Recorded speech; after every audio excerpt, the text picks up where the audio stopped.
How to create a post on Instagram. Well, hello everybody, welcome back into the channel. In this video today, let me guide you the steps on how you can create a post on Instagram. Well, the process itself is pretty simple and pretty easy, so let me guide you through. In order to create a post on Instagram, you want to first open up Instagram application. Then you can simply head over. Now on your Android, you'll get the plus icon at the bottom of your screen and you'll get the chat icon at the top right corner. However, on iPhone, you'll get the plus icon at the top right beside the heart icon and you'll get the chat icon down in the middle. So on Android, if you're using Android, tap on the plus icon at the bottom middle.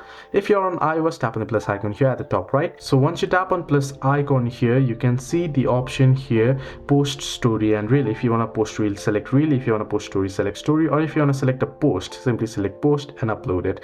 Tap on next. Once you select next, you can add filters, edit covers, add captions, tag peoples, and add audios as well. Hope this video was helpful. Do like and subscribe as well.